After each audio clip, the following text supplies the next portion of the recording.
World War I, the Great War, the war to end all wars, began in 1914 after the assassination of Archduke Franz Ferdinand of Austria. His murder catapulted a war across Europe lasting until 1918. During the conflict, Germany, Austria-Hungary, Bulgaria, and the Ottoman Empire, the Central Powers, fought against Great Britain, France, Russia, Italy, Romania, Japan, and the United States, the Allied Powers. Thanks to new military technologies and the horrors of trench warfare, World War I saw unprecedented levels of carnage and destruction. By the time the war was over and the Allied powers claimed victory, more than 16 million soldiers and civilians were dead. The Treaty of Versailles was subsequently signed and officially ending the conflict. The Treaty of Versailles was, in a way, a punishment to Germany for escalating World War I. The treaty was signed by Germany and the other Axis powers and the Allied powers. The delegation comprised of Georges Clemenceau for France, Woodrow Wilson for the USA, David Lloyd George for Great Britain, Vittorio Orlando for Italy, and Hermann Müller, the Minister of Foreign Affairs, as well as the jurist Dr. Bell from Germany. It was signed in the Hall of Mirrors in the Palace of Versailles, France, on June 28, 1919, but was not implemented until January 10, 1920. This treaty consisted of many negative consequences to Germany for escalating World War I. Although Germany did not start the war, the reason Germany was blamed for starting World War I was because they did not do much to stop it. In fact, many historians believe Germany actively encouraged the war, despite the systems of alliances in place that should have deterred the European powers from fighting.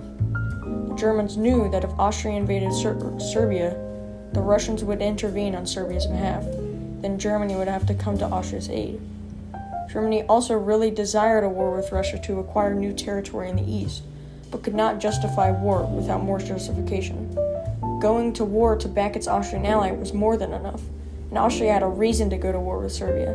As a result, Germany kept pushing its ally, despite calls for peace from the rest of Europe. One of the punishments to Germany for starting World War I was that Germany had to give back territory to Belgium, France, Poland, and Denmark. The treaty also required that Germany's army be reduced to 100,000 soldiers and abolish their air force. Germany could not draft men for the army, only let people volunteer. Germany was not allowed armored vehicles, submarines, or aircraft, and the Navy could only build 6 battleships. Germany also had to pay 132 billion gold marks, or about 269 billion US dollars today, for war damages. After the war, up to 3 million Germans had been killed. Germany had been forced to become a republic instead of a monarchy, and its citizens were humiliated by their nation's bitter loss. It would take Germany 92 years to pay off their war debts. Another consequence suffered by Germany was hyperinflation, which was so extreme that a piece of bread in Germany went from a few cents to 200 million marks by 1923. This is because in 1922, Germany defaulted on its reparations payment as scheduled. The first reparations payment had taken all she could afford to pay. The French believed Germany could make the repayment but were choosing not to. However, the German government argued they could not afford to pay. In response, France and Belgium sent troops into Germany's main industrial area, the Ruhr Valley. Their aim was to confiscate industrial goods as reparations payment, as they did not believe Germany was unable to pay the second reparation. They occupied coal mines, railways, steelworks, and factories, all things that were important to Germany's economy. The German government ordered workers to follow a policy of passive resistance, meaning they're refusing to work or cooperate with the foreign troops, and in return, the government continued to pay their wages. The French responded to this by shooting those refusing to take orders. Other people were expelled from the Ruhr region altogether. Overall, 132 were killed and approximately 150,000 were expelled from the area. The immediate consequences of the occupation were not good for the German government. They then decided to print more money to pay the workers in the region, contributing to hyperinflation. A general strike ensued, and political instability was at stake, causing most citizens of Germany to not be able to afford food, as it was rare and expensive. In addition, with no factories to make money, Germany was forced to suffer poverty. As part of Germany's outrage for losing 10% of the land, all its overseas colonies, and 12.5% of its population, 16% of its coal, and 48% of its iron industry. There were also the humiliating terms, making Germany accept blame for the war, limit their armed forces, and pay billions of dollars to the Allied powers.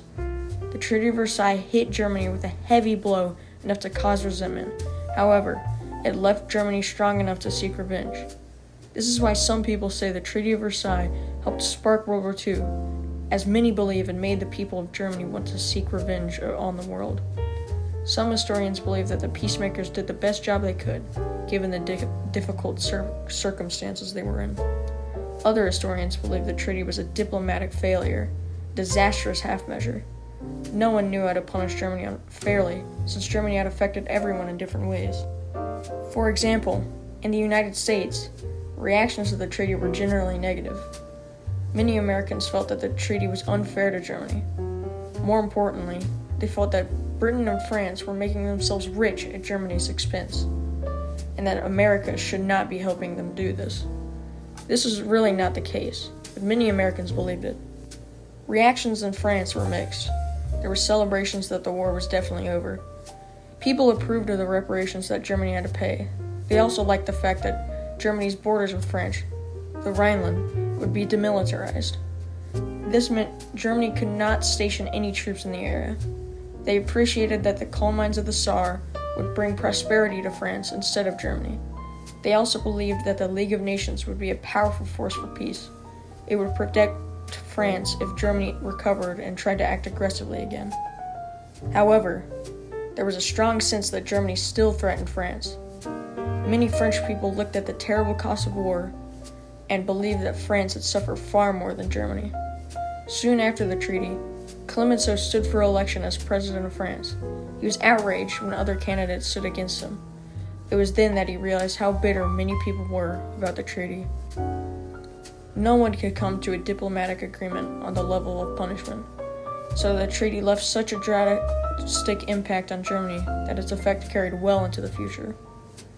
Its economy and life was in shambles, and because of this, all it took was a man to take advantage of the country's weakened state. Had the consequences been even slightly lesser, or even a little more fair, perhaps the people would not have been so easily fooled. Germany was looking for an escape, and through a man named Adolf Hitler, meine Arbeit für richtig hältst, ob du glaubst, dass ich fleißig gewesen bin. Some found it. He used their misfortunes from the treaty to gather Germany together, and it ended up starting a whole new war. As it turns out, the Great War, the war to end all wars, was not the last. Ultimately, the Treaty of Versailles not only failed, but was also a major player in starting another war, which is the exact opposite of the treaty's entire purpose. The Allied powers failed to realize what their actions could lead to in the future if they were not careful. They won the war, yet could not set their minds together on a definitive punishment. The Treaty of Versailles ended up crippling Germany terribly, but did not pay attention to the resulting effect on their spirit and beliefs. It caused one of the biggest hyperinflation cases behind countries like Hungary, Yugoslavia, and Zimbabwe. The Treaty of Versailles may be viewed as a well-intentioned but failed attempt at diplomacy on the part of the Allied powers. The resulting consequence was a Second World War only 20 years in the future.